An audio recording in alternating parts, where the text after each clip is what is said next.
Bien-aimés dans le Seigneur, Shalom. Je suis très heureux de vous retrouver encore ce soir pour clôturer ce trimestre que nous avons commencé depuis longtemps. Vous êtes habitués, c'est votre frère Tison Mbouya. J'ai une forte équipe.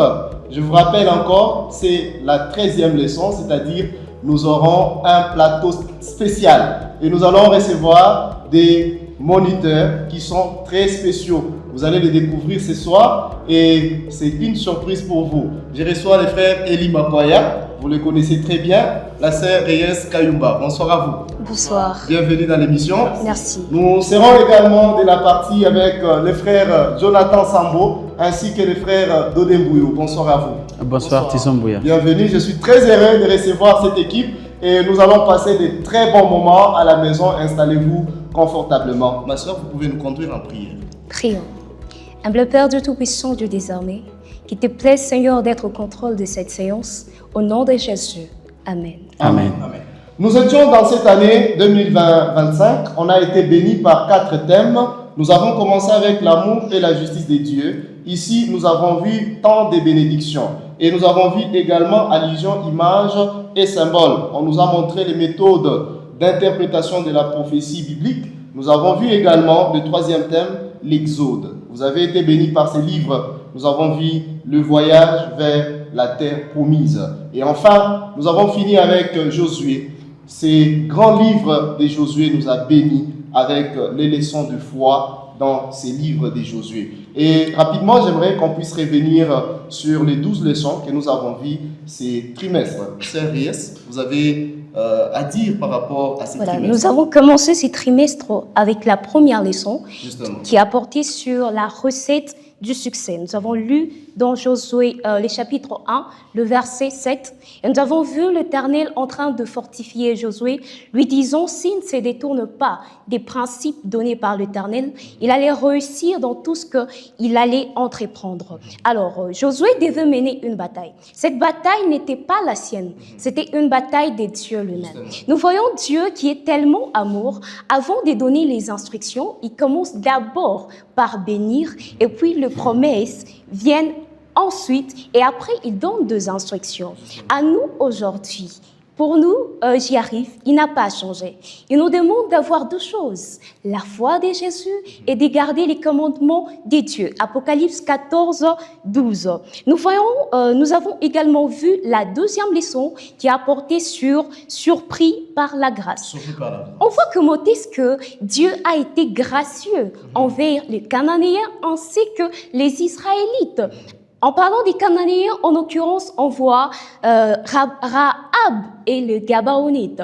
Rahab a confessé de tout son cœur que le Dieu d'Israël était un Dieu puissant. Quant aux Gabaonites, ils voulaient juste survivre. Donc, ils ont voulu s'attacher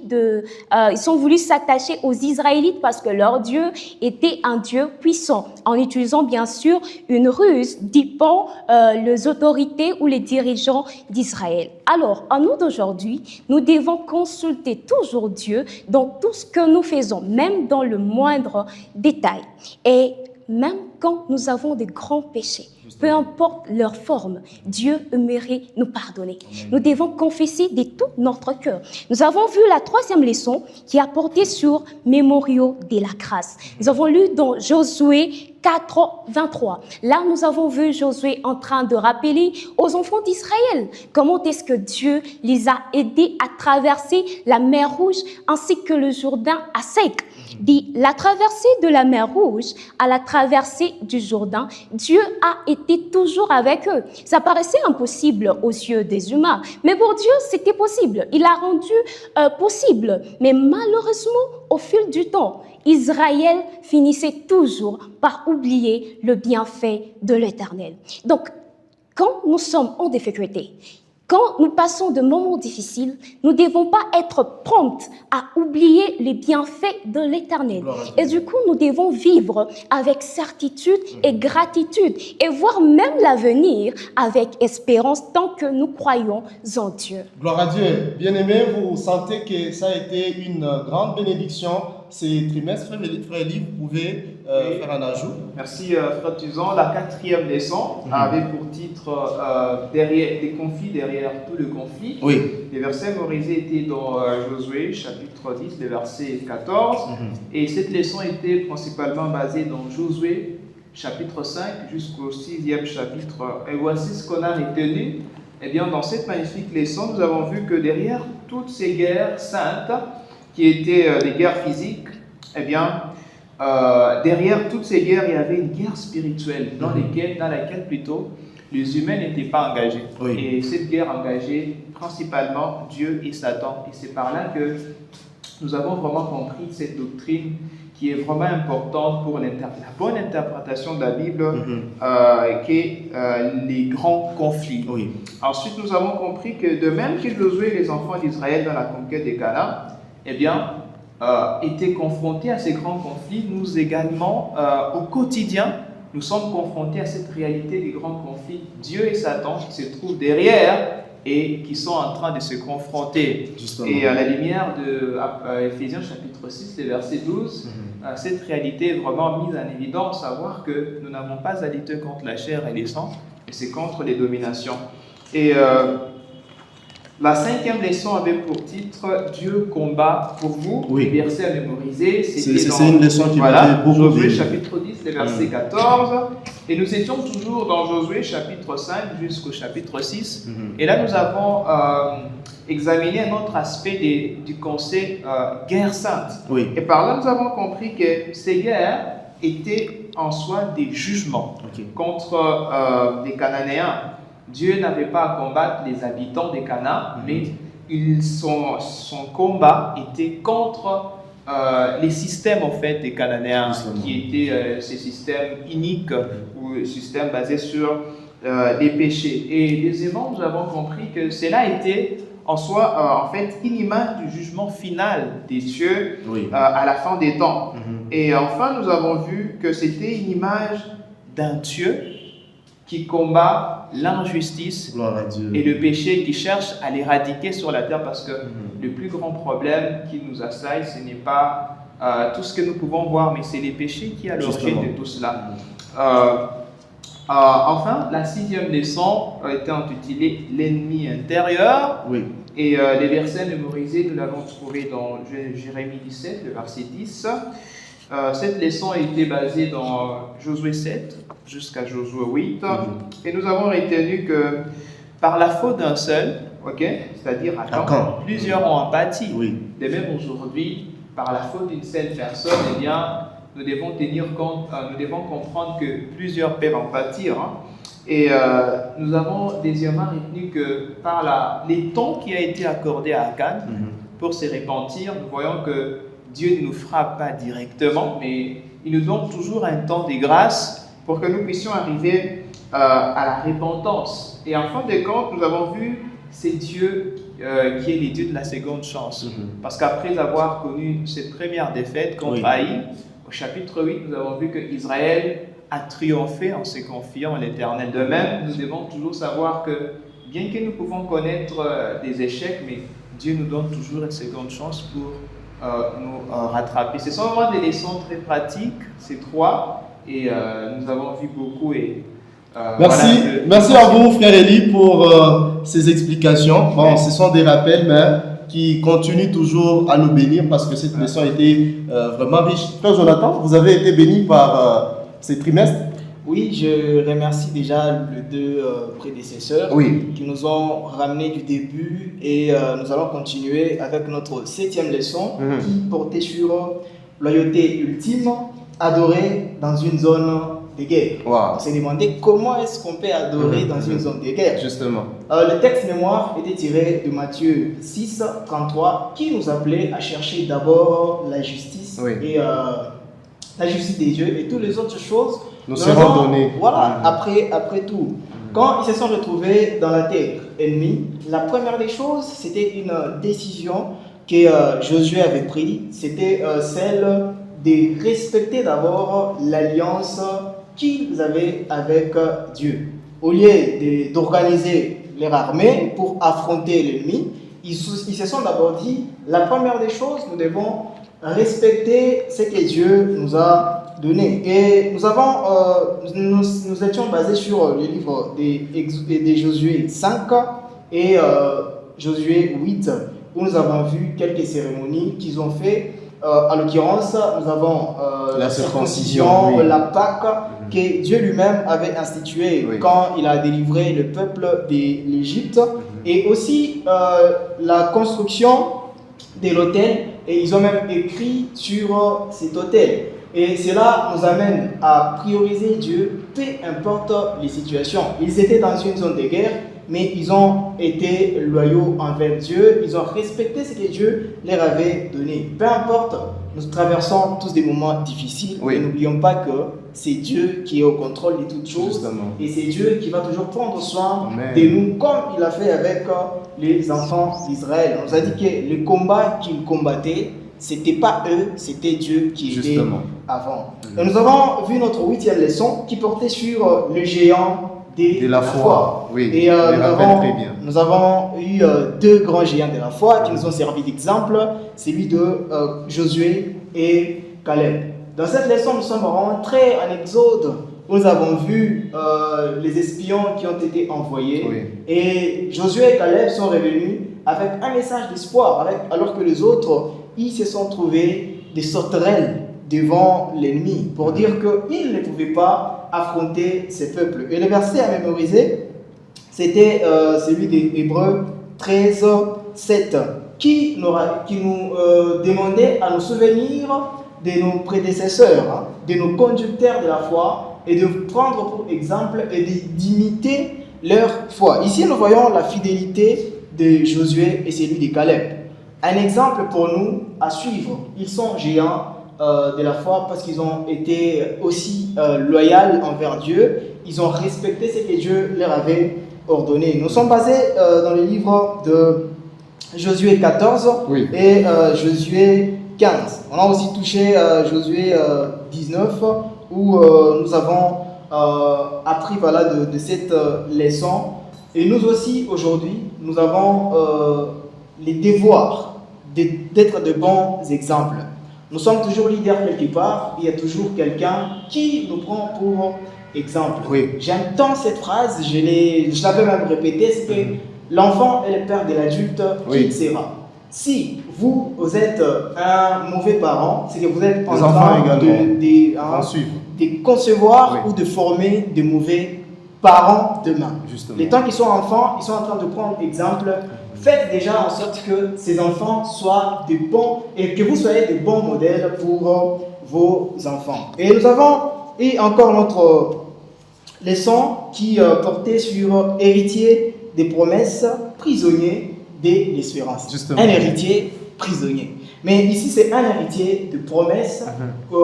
Israël était héritier de promesses des dieux. La promesse des dieux devint une richesse pour Israël. Et ils étaient prisonniers de l'espérance. Ils étaient toujours dans cette espérance que cette promesse que Dieu a donnée, ça va toujours arriver. Et nous avons vu cela dans Zacharie 9, 12, qui nous a été comme texte mémoire. Et nous étions basés dans Josué 13. Et c'est là que nous avons vu au moins cette leçon. Et au moins, quand vous lisez Josué 13 jusqu'à 21, nous voyons des listes où on nous présente la répartition de la terre promise. Et nous aussi, aujourd'hui, nous sommes aussi héritiers de cette même espérance et des promesses des dieux, et soyons et demeurons prisonniers de l'espérance. Nous avons aussi cette promesse, nous la trouvons dans Jean 14, 1 et 3, où Dieu lui-même, Christ, avant de partir, il nous dit qu'il va nous préparer une place, il va revenir nous prendre. Et dans cette leçon, nous avons appris que, comme à Canaan et Éden, ils n'ont rien fourni. Adam n'avait rien fait pour hériter le jardin d'Éden. Et comme les Israélites n'avaient rien fait, nous aussi, nous avons un don devant nous, qui est la terre promise que Dieu a mis à notre possession. Nous sommes Imaginez qu'on revienne encore sur toutes les choses. Parce que là, je sens comme si on pourrait reprendre le tout pour qu'on puisse étudier les tout aujourd'hui, frère Eli. Je me sens dans l'obligation de revenir sur toutes les leçons. Frère Odé, vous avez été béni aussi par ce trimestre. Je suis très heureux. Vous savez, les leçons de foi du livre de Josué, quand je lisais Josué, je ne comprenais pas que c'était aussi bon comme ça. Je ne voyais pas qu'il y avait beaucoup de leçons comme ça. Justement. Vous savez, quand on est arrivé à la 10e leçon, qui a parlé du vrai Josué. Oui, le vrai Josué. J'ai aimé cette leçon. Dieu, nous étions j'ai envie qu'on revienne sur non, mais je t'ai dit, le vrai Josué. Oui. Et on était en 1 Corinthiens, chapitre 10, verset 11, où nous avons étudié la typologie biblique, une méthode qui nous ramène à comprendre que certains événements, certains personnages de l'Ancien Testament reflétaient, préfiguraient les réalités qui se réaliseraient dans la Nouvelle Alliance. C'est comme ça que nous avons compris avec Josué. Josué a joué un double rôle, un rôle à double sens. Et c'est lui qui était le second Moïse qui a fait entrer Israël en Canaan terrestre. Et il préfigurait Jésus. Amen. Jésus va ramener le racheté dans Canaan céleste. C'est là qu'on a dit qu'il ne faut pas prendre n'importe qui et dire... Non, c'est la Bible elle-même qui nous donne l'essence, comment il faut comprendre les types, donc les exemples qui préfiguraient les réalités du Nouveau Testament. Et nous, aujourd'hui, nous n'avons pas encore besoin des types ou de préfigurer autre chose, parce que Jésus est déjà venu et il est allé au ciel. Tout ce que nous voulons, tout ce que nous avons à faire aujourd'hui, c'est refléter le caractère de Jésus au monde, que le monde vienne à nous et que nous puissions conduire le monde au pied du Maître qui est Jésus. Notre 11e leçon était intitulée « Vivre dans le pays ». Nous avons lu dans Proverbe 15, verset 1. En fait, nous avons compris une chose très importante. Justement. Israël devrait conquérir Canaan. Il l'a conquis, bien sûr. Mais encore, le défi était de préserver le pays. C'est là qu'il fallait une union et une fidélité envers Dieu pour préserver le pays. Mais il y avait déjà, dans la conquête était progressive. Il y avait les Gadites, les Rubénites et la demi-tribu des Manassés qui étaient à l'est du Jourdain. Quand ils ont conquis ces parties, ils se sont installés selon la promesse de Dieu déjà à Moïse. Mais cette fois-là, parce qu'ils avaient déjà conquis d'abord par l'amour envers leurs frères, ils sont partis conquérir les autres territoires. À la fin, ils sont rentrés.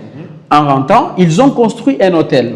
Cet hôtel, pour les 9 tribus et demi qui étaient restées, c'était une tentative à l'idolâtrie et à l'infidélité. Et c'était une menace à l'unité. Vous vous souvenez, les 2 éléments pour conserver le pays. Malheureusement, ils les ont jugés des idolâtres. Alors que, heureusement, c'était juste pour question de témoignage, pour qu'à la suite, qu'ils ne puissent pas dire que non, vous n'êtes pas les Israélites parce que vous êtes de l'autre côté. Et vous savez, Élie vivait de l'autre côté de l'est du Jourdain. Ça, c'est une parenthèse, bien sûr, disons. Et nous, aujourd'hui, pour cette leçon, nous avons compris que nous devons préserver l'unité chrétienne de la foi. Ce qu'il faut, c'est de ne pas nous chamailler nous-mêmes. Si votre frère a un problème, allez le voir, parce que Paul a dit que ceux qui sont forts soutiennent ceux qui sont faibles. Alors, si vous avez un problème envers votre frère, allez le voir et résolvez le problème entre vous. Que de commencer à juger quelqu'un déjà. Des accusations. Oui, ne nous jugeons pas nous-mêmes. Nous sommes dans le même voyage spirituel, nous devons nous soutenir mutuellement. Notre 12e leçon, c'est celle que nous avons vue la semaine passée. La semaine passée était intitulée « Dieu est fidèle ». Déjà, la présence d'Israël en Canaan, le fait qu'ils ont conquis et ils se sont installés en Canaan terrestre, c'était une preuve de la fidélité de Dieu. Nous avons lu dans Josué 24, verset 15, bien sûr. Et nous avons compris que Dieu était fidèle à ses promesses. Israël, à son tour, en étant installé en Canaan terrestre, devrait être fidèle. Et Josué, étant vieillard, étant vieux, je voulais dire, a rappelé à Israël l'objectif de l'exode. Dieu a sorti Israël de l'Égypte. C'était avec l'objectif d'aller le servir. Et c'est pourquoi Josué leur a dit, vous devez servir l'Éternel, vous devez rester en train d'obéir et rester fidèle à Dieu parce que c'est lui qui nous a sortis de l'esclavage pour que nous puissions hériter la terre promise. Oui. Pour nous aujourd'hui, Oui. Christ a déjà conquis. Gloire à Dieu. Nous n'avons pas une bataille, Christ a déjà conquis. Tout ce que nous devons faire, c'est de croire en Jésus et de lui rester fidèle. Mais le problème est que il y a certains parmi nous, soit, c'est une question que je pose à ceux qui nous suivent, frère Tison, et à nous tous qui sommes ici. Êtes-vous en Égypte? Vous êtes dans le désert? Ou bien vous êtes déjà en Canaan? Chacun va répondre pour lui-même. Merci beaucoup, frère Dodé. C'est une question très importante. Si vraiment on doit revenir sur toute la leçon, on va dormir ici. Bien aimé, nous voudrions bien passer à la leçon du jour, mais bien avant de passer à cette magnifique leçon, parce que vous serez encore bénis. Vous savez, quand on arrive à la fin des histoires, regardez seulement les décors de ces plateaux, vous comprenez que les choses sont très bonnes. CRS, nous avons enregistré des grandes questions. Ne m'en voulez pas, vous, que je n'ai pas sélectionné vos questions, mais continuez à écrire. Posez-nous des questions, donnez vos contributions. Il y a M. Meshak Bin Kazadi qui nous avait posé une très belle question et nous avons répondu à cela. Mais j'aimerais que vous puissiez y revenir rapidement. Il avait demandé pourquoi Abraham avait interdit à Isaac d'épouser une femme étrangère. Alors, nous devons comprendre par là que, Oui. dans la majorité de cas, ces femmes rapportent de pratiques idolâtres. Et pourtant, Dieu dit qu'il est un Dieu jaloux. Dans Exode 25, Dieu est vraiment sensible à l'infidélité. Alors, Dieu lui-même, dans Deutéronome 7, 1 jusqu'à 4, interdit d'avoir de relations avec ces femmes étrangères, de sorte à préserver la culture et l'adoration, la crainte de l'Éternel. Donc, en bref, c'est une interdiction de Dieu lui-même. Si on peut également l'examiner pour les internautes qui nous suivent, dans Josué 23, 1 jusqu'à 13, 1 Roi 11, 1 jusqu'à 18, ainsi que 2 Corinthiens 6, 1 jusqu'à 18. En bref, c'est une interdiction de Dieu lui-même. Une recommandation de Dieu lui-même. J'espère, frère Meshak, de partout où vous êtes, vous avez retenu cela. Quand c'est Dieu qui l'a dit, nous, on n'a pas à ajouter, on n'a pas à retrancher. N'est-ce pas ça, frère Rémi? Il y a même un autre internaute qui nous avait posé la question, c'est quoi la Pâque? Et est-ce que nous pouvons la fêter? Voilà, merci frère Tison. À la lumière de 1 Corinthiens 5, 7, nous voyons là Paul nous dit que Christ, notre Pâque, a déjà été immolé. Donc la Pâque étant, comme on l'a vu dans l'île de leçon passée, une fête cérémonielle qui a fini à la croix, eh bien on n'a plus besoin de la célébrer. Cependant, Jésus nous a donné une autre ordonnance pour remplacer la Pâque, et c'est bel et bien la Sainte Seine.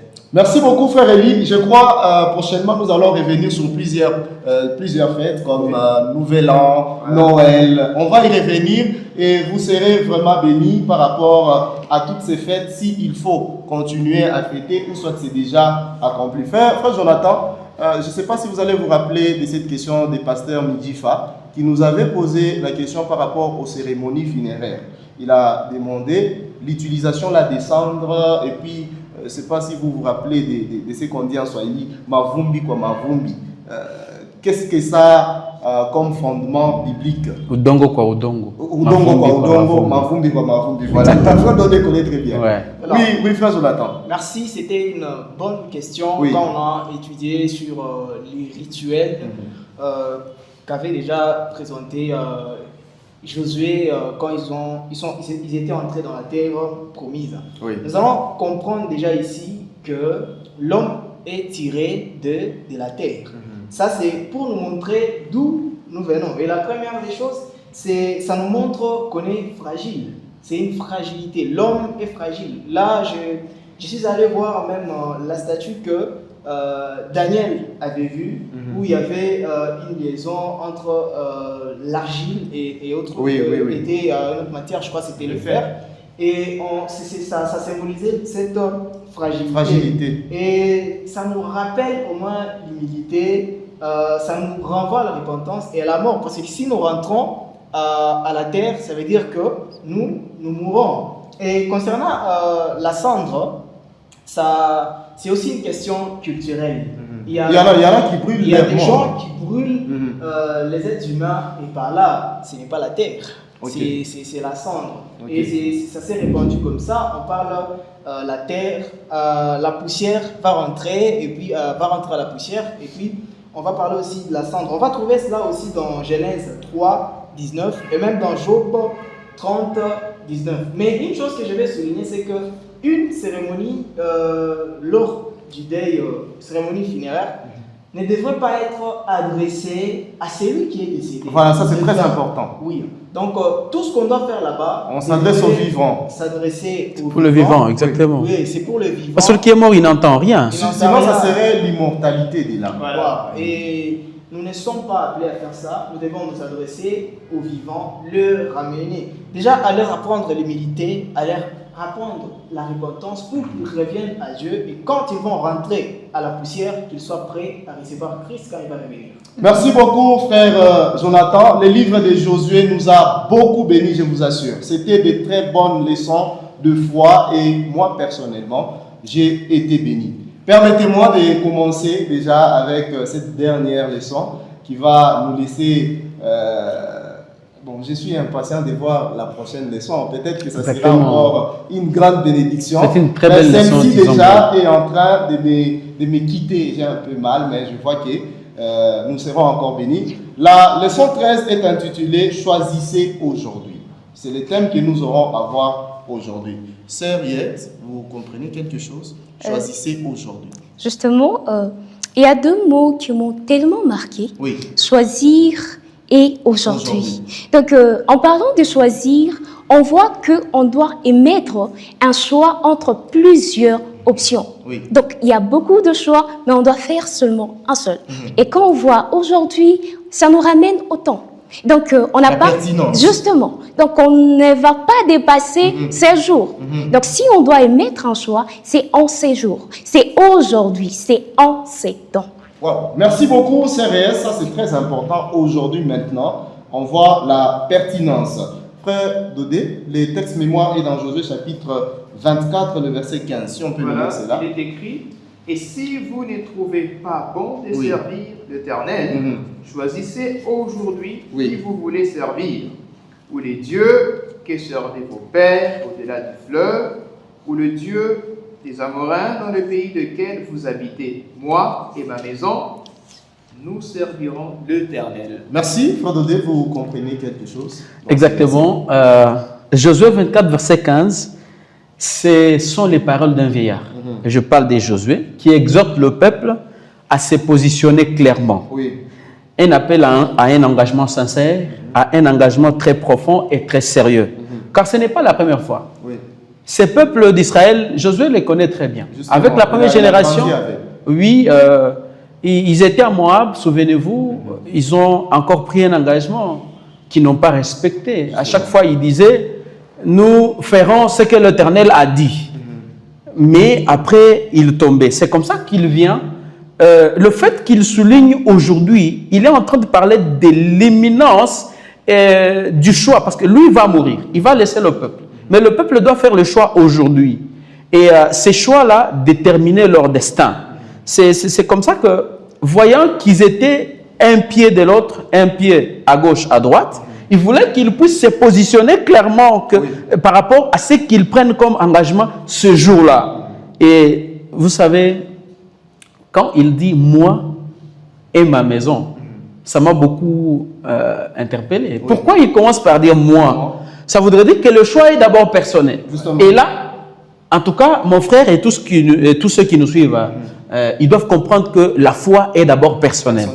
La foi est personnelle et puis collective. Justement. Nous sommes dans l'église, mais d'abord, prenez vos décisions personnellement. Ne suivez pas la masse. Ne suivez pas la masse. Vous ne serez pas sauvé à cause du pasteur, ou à cause de l'ancien, ou à cause de vos frères, ou de votre femme, ou de votre mari. Non. Vous serez sauvés d'abord vous-même. C'est pourquoi prenez votre décision d'abord vous-même. Et ça me rappelle l'Apocalypse 3, verset 15, je cite, frère Tison, l'appel que Jésus lance, bien sûr, à l'église. Il dit, soyez froids ou soyez chaud. Oui. Ne soyez pas entre les deux. Entre les deux. Ça, c'est l'appel de Jésus. Merci beaucoup, frère Dodé. En tout cas, je suis béni par cela. Nous allons conclure ces trimestres avec ces discours solennels de Josué. Il nous montre que le peuple d'Israël était un peuple théocrate, c'est-à-dire ils n'avaient que Dieu comme leur monarque. Et ils devraient montrer leur pérennité et même leur protection au dépens de leur fidélité à Dieu. Raison pour laquelle nous avons réparti cette leçon en deux grandes parties. La première partie, c'est la fidélité à Dieu et la deuxième partie, les défis de la liberté religieuse. Vite fait, nous allons prendre cette première partie où nous allons voir le discours de Josué, frère Jonathan. Vous allez vous rendre compte qu'il est en train de tisser une sorte de nouvelle alliance. Frère Eli, je ne sais pas si... D'un renouvellement, vous voulez dire. Est-ce que c'est un nouveau... c'est une nouvelle alliance qu'il est en train de tisser ou soit c'était toujours l'ancienne? Voilà. Ce n'est pas... Oui, allez-y, frère. Ce n'est pas une nouvelle alliance. Oui. Dans l'introduction, il a dit il connaissait déjà les peuples. Le terme que moi je pouvais utiliser, c'est renforcer l'alliance parce qu'il était vieux, lui était en train de partir. C'est semblable au traité suzerain avant, qui s'est passé 2000 ans et 1000 ans avant Jésus-Christ. Oui. Ici, nous voyons un suzerain qui va confier, qui confie de terre à des vassals ou des vassaux, et puis lui va les chapeauter, lui va les protéger, et eux lui doivent la loyauté, l'obéissance. Et si on veut résumer le discours de Josué en 7 thèmes que je vais dire le plus vite possible, c'est qu'il y a le préambule qui identifie le suzerain qui est le protecteur. C'est lui que c'est un roi ou un royaume qui est puissant qui va avec un royaume qui est moins puissant qui va le protéger. Le moins puissant, c'est lui les vassals, et puis le suzerain, c'est lui le plus puissant. Et on va faire un prologue, une introduction historique du suzerain. On va dire tout le bienfait qu'il a fait. Déjà, ça nous pousse encore à nous attacher à lui. Et la troisième des choses, il y aura les stipulations, c'est par lesquelles le vassal est appelé à une fidélité totale fondée sur la reconnaissance et la gratitude. Et quatrième point, nous avons les bénédictions en cas d'obéissance et les malédictions en cas de désobéissance. Donc on ne va pas jérémiader parce qu'il y a une malédiction qui nous arrive. On sait que c'est parce que j'ai désobéi que cette malédiction m'a atteint. Et la troisième des choses, il y avait un témoin. On va aller voir ici qu'il y aura présence des témoins. Josué va leur dire que vous êtes au moins vous-même déjà le témoin pour la décision, le choix que vous devez prendre aujourd'hui. Et il y aura aussi, sixième point, une déposition du document qui sera lu périodiquement. Et merci. François Nathan, j'aimerais qu'on puisse revenir d'abord au tout début, frère Dodé, les chapitres de Josué, le chapitre 24. Ouais. Quand vous lisez au premier verset, on dit qu'ils sont revenus à Sichem. À Sichem. On peut d'abord revenir sur ça. Sichem, est-ce que c'est important qu'on puisse mentionner cela? Ce n'était pas une coïncidence, frère Tison. Merci à frère Jossam. Ce n'était pas une coïncidence. Oui. Souvenez-vous que Dieu, pour la première fois, quand il a croisé Abraham a quitté son pays, ils sont partis en Canaan. Quand ils sont arrivés, c'était à Sichem où Dieu, pour la première fois, lui a promis de lui donner le pays des Canaan. C'est Dieu qui lui dit, tout ce pays, je donnerai à ta postérité. Et là, c'est un lieu qui rappelait la prise des grandes décisions. Oui. C'est un lieu où même Jacob, quand il est arrivé avec sa famille, il a fait la purification. Il leur a dit, ôtez tous les autres dieux. Donc, ça montrait la présence de Dieu. C'est un lieu qui, pour déterminer son destin, le destin d'Israël était déterminé par le choix qu'il devait faire à ces lieux-là. Mais aujourd'hui, moi, je suis en train de comparer justement Sichem, qui rappelait Israël la fidélité de Dieu. Parce que si Dieu avait promis à Abraham, à partir de Sichem, qu'à ces lieux, je te donnerai tous ces pays, et qu'ils se sont retrouvés maintenant, après la conquête, au niveau de Sichem, ça montre la fidélité de Dieu à ses paroles. Et aujourd'hui, dans l'église, quand nous prenons les engagements, jusqu'aux eaux des baptêmes, nous prenons les engagements pour suivre Jésus, et qu'à un moment donné, nous nous retrouvons que nous avons dérapé parce qu'Israël n'était pas fidèle. Oui. C'est comme ça, quand Josué les ramène là-bas, c'est pour qu'ils puissent confirmer la fidélité de Dieu et aussi que le peuple prenne un engagement sérieux.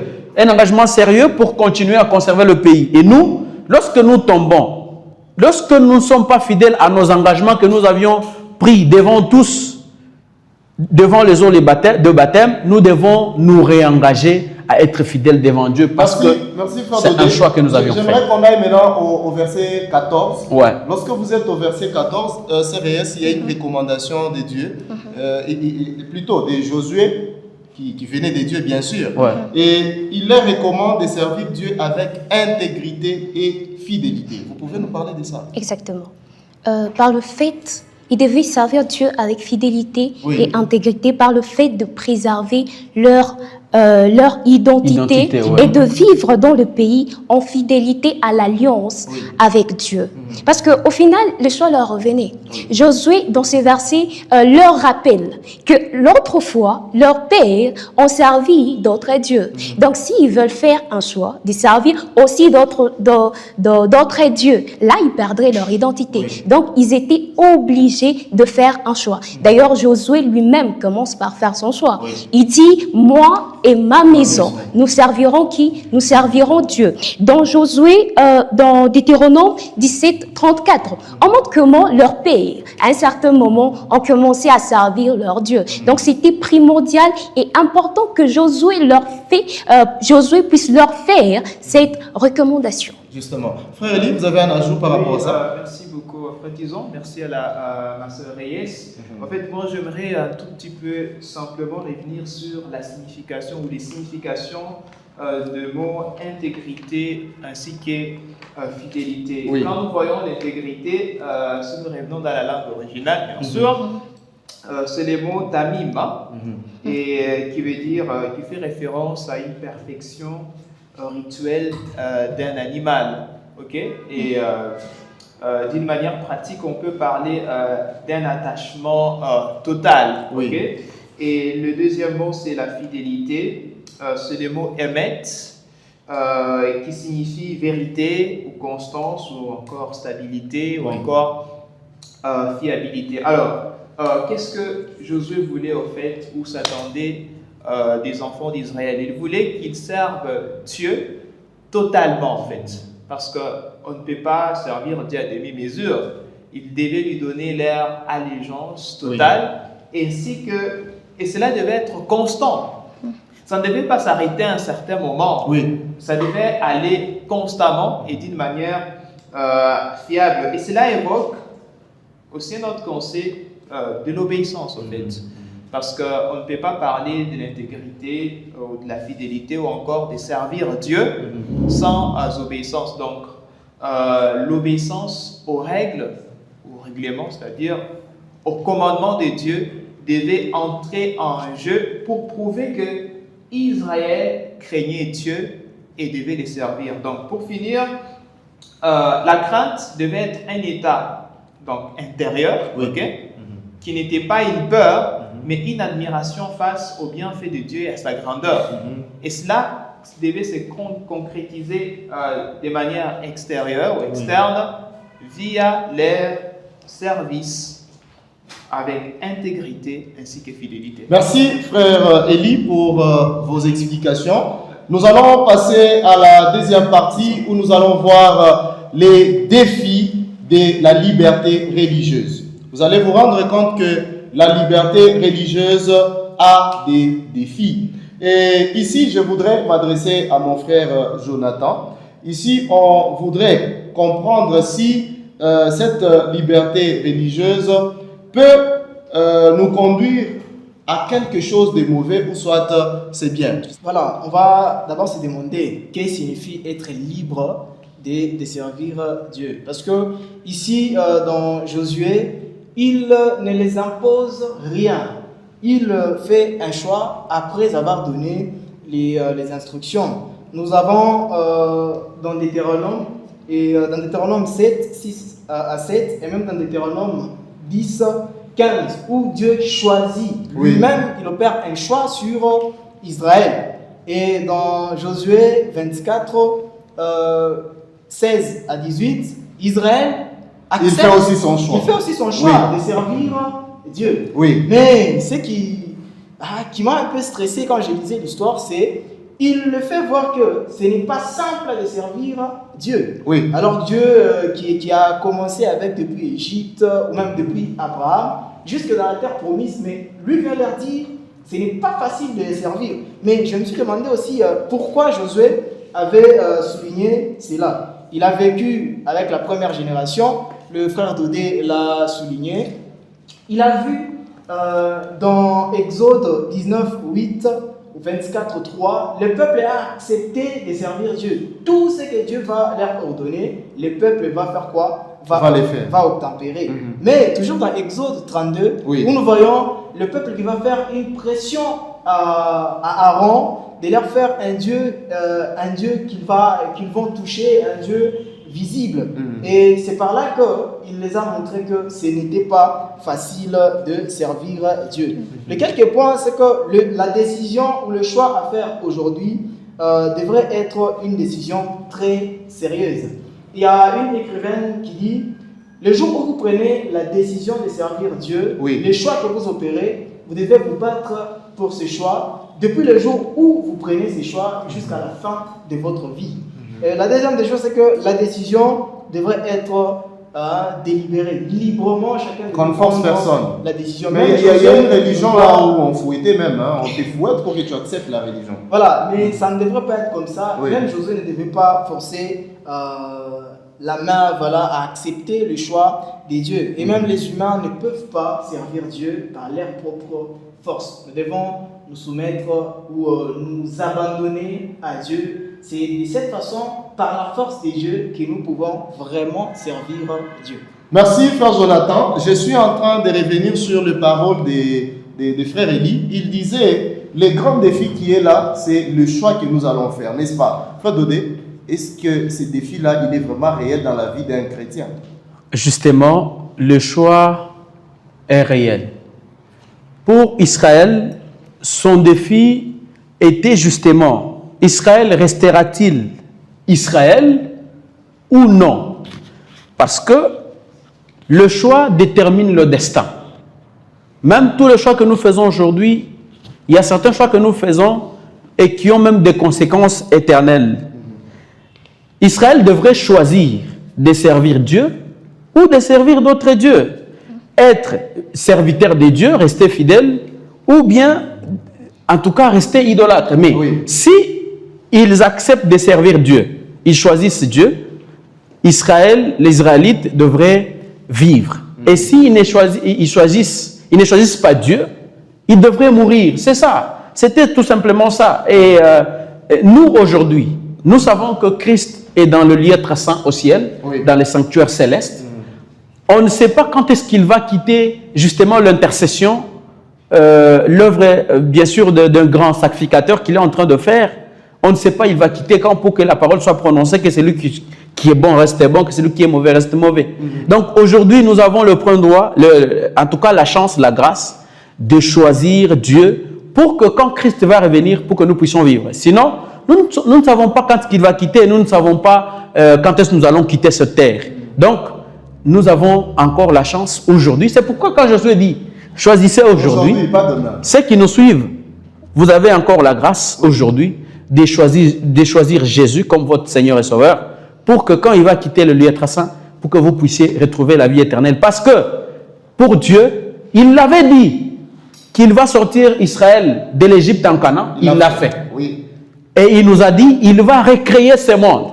Il y aura la terre promise, il y aura une terre recréée, le paradis, où il n'y aura pas de souffrance. Il va le faire. Le problème, c'est que toi, tu seras là ou pas. Ça, c'est très capital et chacun doit vraiment prendre part de ses choix.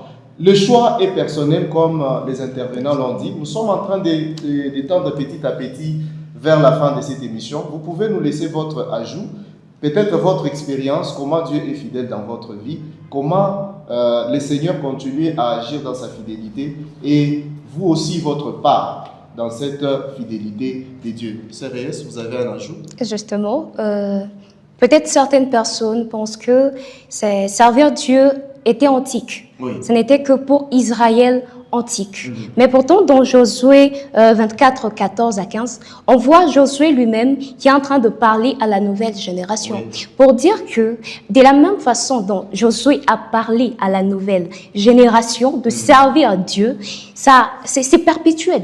Ça part de génération en génération. Donc, ces recommandations ne sont pas antiques. C'est aujourd'hui. Donc, ces recommandations se portent également aujourd'hui. Nous avons eu à faire de promesses. Nous avons eu à faire l'alliance avec Dieu. Pour ceux qui ont accepté Christ, bien sûr, doivent se rappeler de leur engagement qu'ils ont pris envers Dieu. Gloire à Dieu. En tout cas, c'est très bénéfique. Chacun est en train de prendre ce qui est plus important. Frère Élie, nous sommes en train de finir les livres de Josué. Est-ce qu'il y a une promesse que nous allons garder jalousement qui est contenue dans ces livres? Voilà, merci beaucoup, Frère Tison. La plus grande promesse, c'est justement la promesse de la propriété de la terre.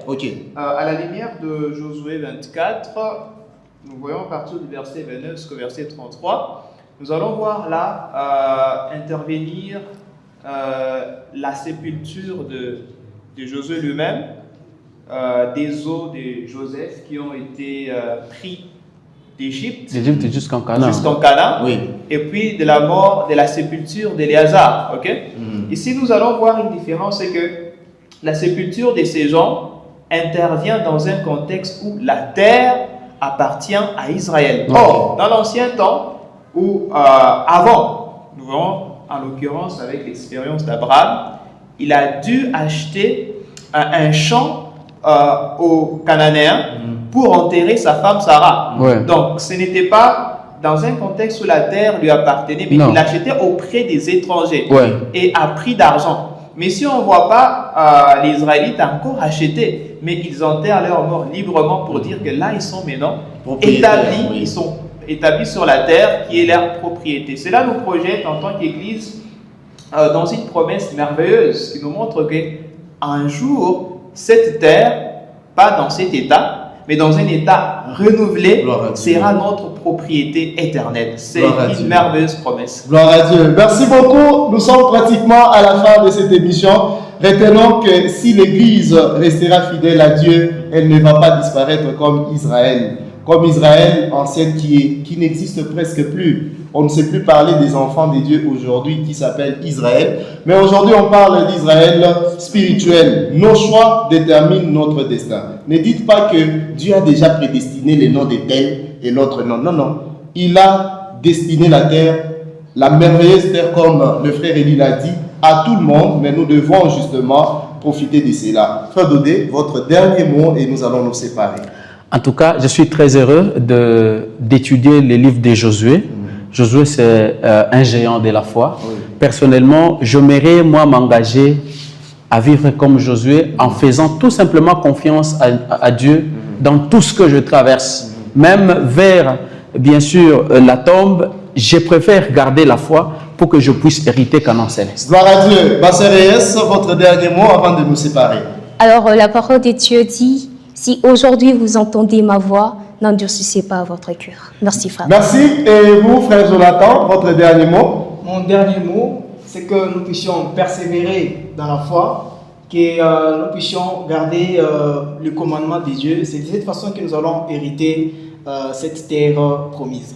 Gloire à Dieu. Avant que le frère Élie ne puisse prendre la parole, rappelez-vous que les trimestres prochains, nous serons bénis avec unir les ciels et la terre. Ce sera la bonne leçon que nous aurons à décortiquer les trimestres prochains. Nous allons voir l'épître de Paul aux Philippiens ainsi que Colossiens. C'est une très bonne leçon et je vous assure, déjà l'année va commencer avec des grandes bénédictions. Frère Élie, pour finir.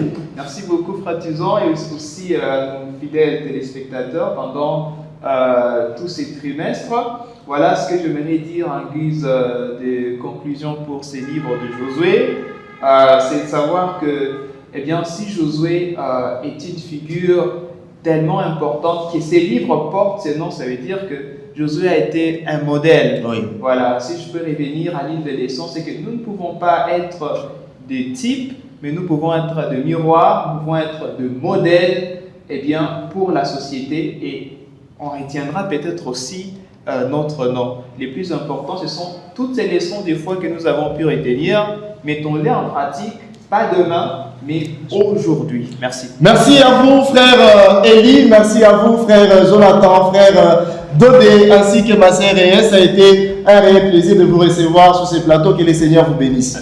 Et je vous promets que cette chaîne va toujours vous réserver de très bonnes choses. Soyez toujours là. Et la grande promesse, c'est les trimestres prochains. C'est-à-dire, l'année commence et nous serons encore bénis par les trimestres prochains. N'oubliez pas de sponsoriser cette émission. Vous pouvez vous dire, avec le peu que vous avez, un 500 francs, je vais bénir cette émission et ça sera reçu. Regardez les numéros au bas de votre écran et vous pouvez contacter pour tout renseignement, et on va vous dire c'est quoi les difficultés. Vous pourrez toujours soutenir cette émission. Ça sera une grande bénédiction pour moi. Le sabbat a commencé, c'est le 13e sabbat, donc une grande fête que nous aurons à célébrer demain. Bon sabbat chez vous et bon sabbat à vous mes intervenants. Merci. Bon sabbat, Bye et à vendredi prochain.